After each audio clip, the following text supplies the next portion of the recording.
Morning, Coach. We'll get started here with Rob Kessner and then Tim. Morning, Doug. Want to ask you Morning. a few injury. Morning. Want to ask you a few injury guys. Zach Ertz.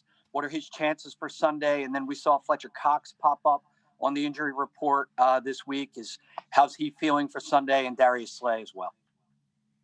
Yeah, all three of those guys are doing well. Some of it was precaution in Fletcher's case, but we'll get through today. We'll see where both, or really all three of those guys are. But big day today, tomorrow. But I'm hopeful that all three will go. Good, Tim, and then Ruben. Hey, Doug, on the play calling front, sounds like you have already been doling out some play calling responsibilities. Can you kind of take us into what you have been doing and what the plan is for this Sunday? I really don't want to take you into why I'm doing that. I don't want to give a lot, out to our opponents and really kind of spill any kind of beans there. So I've told you guys before that everything is on the table, and it'll be my decision moving forward as if we continue down this path. If I divvy it up, you guys have always said this. I've said this before that. Our process on offense is a very collaborative one. As far as game planning goes, all the coaches, all the position coaches have a lot of input into the scheme each week, and then it's ultimately my decision as to calling the plays or if I give that up. Go ahead, Ruben, and then Rob.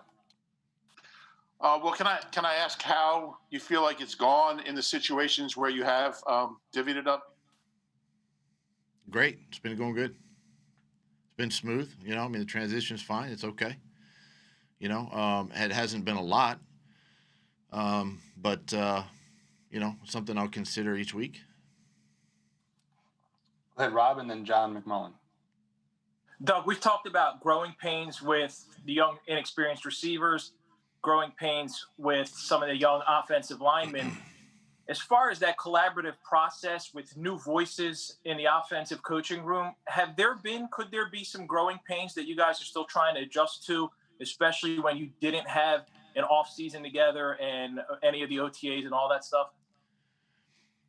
Maybe way back in March and April when we first got together as a staff, but everybody's on the same page. We talk through a lot of different scenarios and situations, and it's been really good. It's obviously been seamless, and we still work through our issues each and every day, and try to stay on top of situations that might come up during the game, even in game. The communication we have has been really good, but maybe early on in the process when we're trying to get to know each other a little bit, it could be a little bit harder, but it's been good since.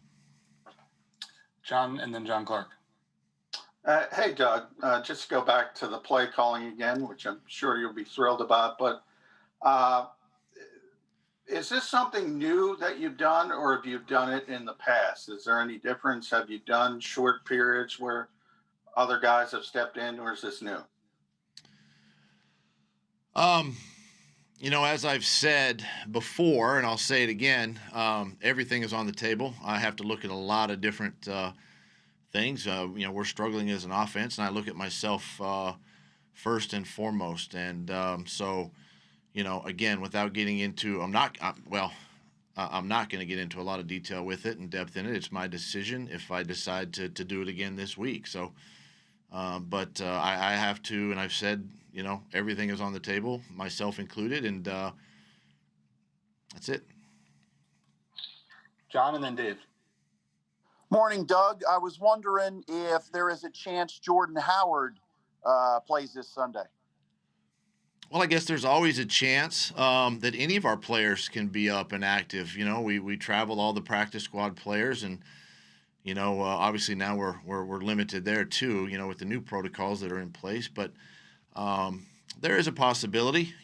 This week he had a really good game last year, and it all just comes down to today and tomorrow, and to see where our numbers fall out. Special teams with Coach Phipp, what he needs, and we go from there. Dave, and then Ed. Doug, you've always seemed really proud about the fact that you were a play caller. It seems like a big part of who you feel like you are as a coach. How difficult is that to then give that up? How much of an honest conversation do you have to have with yourself before you do that? Well, I am currently the play caller. You make it sound like it was I gave it up completely. That's not the case. No, sure, I am but it's still a departure from maybe the past, right?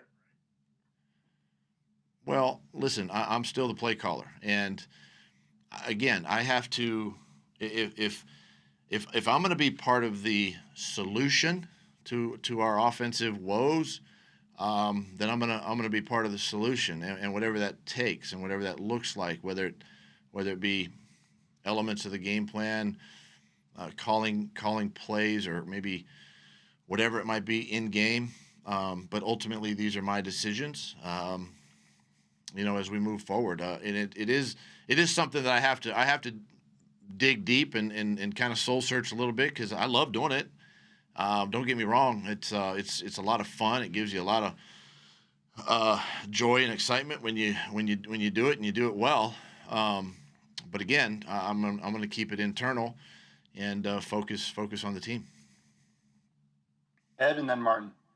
Hey, hi, Doug. Just as far as the Green Bay game goes, last year you had success running the ball in Green Bay. What do you learn from last year's blueprint, and how much of it can you implement on Sunday? Well, this is a very good football team, a good defense. Coach Pettin does a great job of preparing these guys. It appears that they're doing a couple of things differently this year than last year, and listen, it's a really good defensive front. I feel like the secondary is good. These two corners are good. And you have to try to run the ball as best you can against these guys. Teams have done that, and even some of the teams that have beaten them here recently have been able to do that, and that's something that we might have to do a little bit more of. Last year, obviously, it was a part of the offense and part of the win up there, but again, it's a different year, different season, and we'll go in and we'll try and see how it plays out. Martin and then Jeff. Hey, Doug. If Zach Ertz is in fact going to play on Sunday, do you kind of work him in a little more slowly just because he's been out so long? But then also the fact that he's coming back, like how much of a lift can that give your offense? Yeah, if Zach is able to go, I think you got to be smart with him.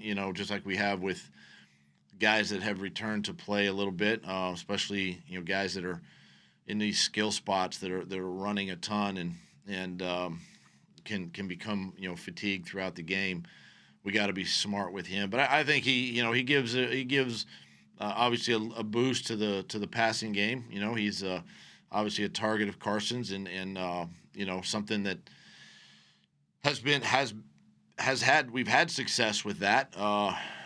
But yeah, we'll take it slow with him, but it'll be a nice lift to get him back out there. Jeff and then Bo.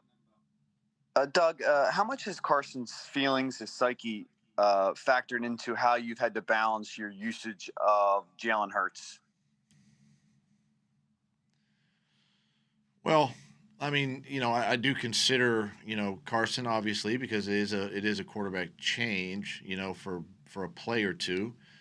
But listen, my approach has always been one where I'm going to communicate this with Carson too. I don't want to catch him off guard, and I want him to be prepared for, when Jalen enters the football game or comes in, from time to time. So, he's embraced it. He's done a good job with it. We do everything we can and to try to win games and get those two guys on the field if possible. Bo and then Les. Doug, are you making a change to Jack Driscoll at right tackle this week, and if so, why? Am I making a change from or to? I didn't. too. Yeah, Jack Driscoll. Yeah. Jack Driscoll will get an opportunity. Pryor's obviously a big part of that, and Pryor can give us, more of the rotational stuff left and right. He can also play inside for that. So yeah, we're gonna go that route.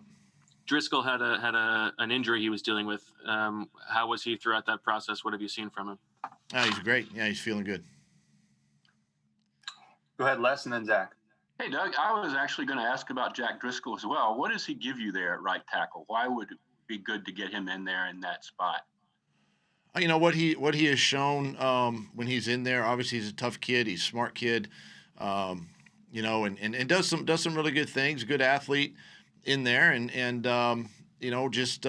we feel like it's a good opportunity for him to get back out there. He is feeling good on his injury, and when we look at the offensive line, I think as a whole, with Matt Pryor, gives us more flexibility now with him to be able to go inside and outside if need be.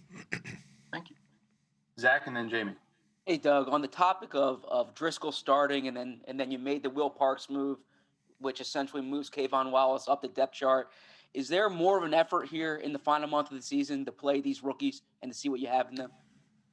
I mean, listen, don't get me, obviously, yeah, I would say don't quote me on this, but you will. That's the point of it. Look, it's not a sign that we're, supposedly throwing in the towel, right? We're letting all these young players play. We got confidence in our young guys. We're excited about our young players. And it does give them an opportunity to play. And they've been playing anyway, and they've been playing on special teams and doing well. So great opportunity for these guys to really, plug them in, help us win. And so I'm looking forward to, these young players getting an opportunity now to help us succeed moving forward. And does that include wide receiver too? Are you hoping to see the young wide receivers as well? Well, the only one left is Quez, I guess, and he's been down every week because the other young guys are playing. So, but yeah, I mean, if we find the need to utilize Quez or bring Deontay Burnett back up from time to time, JJ, guys like that. I mean, yeah, we'll find ways to do that. But right now, Hightower's getting a lot of play time. Jalen Rager's getting a lot of play time. Fulgham's getting a lot of play time. And Greg Ward is relatively young, so we got an exciting group there. Jamie, and then Mike. Doug, you're kind of in a unique position when it comes to being compared to other coaches in that you played quarterback in this league, and you also were in a position where you were benched in your career before. You've talked about that. Does that change the way you deal with Carson emotionally, being that you know exactly what he's feeling, and does that kind of either make you tread lightly with him emotionally because you've been there and because you're human and because you know how hard that would be for him to deal with? Yeah, I do think about that, and probably me personally, probably a little bit sensitive there, but I also have to take into consideration the bigger picture too, and the whole, and the development of the football team, even the development of Carson Wentz, and how we handle that, and really. I think a lot about that, and I go back to 99 with myself and Donovan and Coach Reed. Now, listen, we're very similar as far as the team. I still think we're a better football team today than we were in 1999. Don't get me wrong there. We're just beat up right now. But I have thought a lot about that. But I also know that. As the head coach too, you got to make tough decisions and have decisions that can help us, win games here in the next month. We'll wrap it up with Mike, Stacy, and Ruben. Hey, Doug. With Jack and Jordan starting, we've seen Connor Barwin work with them quite a bit, giving them looks as a pass rusher. How much has he helped from a coaching standpoint get those guys ready? And then how much did he help the defensive line when he had to kind of fill in there as well? Yeah, Connor's been doing a great job. I mean, he does a lot of stuff with the young players, even off the field, from a developmental standpoint. But on the field, just bringing some experience, some great experience as a former player. Really how he game plans for offensive linemen, right? and the same on the other side. So as he's studying an offensive lineman, so he's teaching these young guys kind of what to look for when it comes to defensive linemen, and so he's been real valuable there. You know, we've used him on some of the when we do walkthroughs. You know, he's over there servicing and giving us a look as a D end or a stand-up backer, and it's just a wealth of knowledge. A guy that played in this league and played at a high level and had some success, and it's just great to have guys like that around. Jason Avant is another one that is with us now too, and as a former receiver in this league, has done a nice job of really assisting, Aaron Moorhead and Coach Harper, and really teaching our young receivers as well. Do you see full-time coaching in their future, or potentially if they wanted to pursue that? I mean, if that's what they want to pursue, there's a lot of things that guys love the developmental aspect of the game, which is not so much the coaching aspect of it. And so it just depends on how or what they decide to do in their future. Go ahead, Stacy. Doug, Brandon Graham spoke to us yesterday and sort of alluded to the idea that their side of the ball, Carson stood up and had a real sense of accountability in the offense and how he was performing. Just curious if you're aware of that and what you've really gleaned from him this week in his leadership, heading to, into what could be a momentous shift in Green Bay for your team. Yeah, I think something that, Carson has really embraced, I think, here, towards the second half of this season. And it's really his, we talk a lot about ownership and not just as like maybe a leadership style or anything like that, but just in your play, in your what you're putting on tape. And he understands that he needs to play better. And for him to stand up and take ownership there with the team and really, quite frankly, show vulnerability, I think is a sign of growth and in any player. And we've had several players do that this week. And this is an important stretch for us. Coming up, obviously, we're still in the NFC East hunt, so to speak. And it just shows that our young players, right? And I still consider Carson in that young, only 5 years in. It's still relatively young in this league, but they're showing signs of maturity and growth and leadership ability, and especially from your quarterback, right? And it was good to see, and conversations that he and I have had over the last month, hopefully have kind of maybe spurred him, in that right direction. Thank you. Ruben? Hey, Doug, just real quick, wondering how Deshaun Jackson is doing, and it's been 6 or 7 weeks, and is there any chance we could see him on the field by the end of the year? Yeah, Deshaun's doing well. Again, not going to put a timetable. I'm optimistic that we get him back, but I want to make sure he's healthy. But he's doing well, doing good with everything, the rehab, the whole thing, and would love to see him back out before this season ends for sure. Thanks, Coach.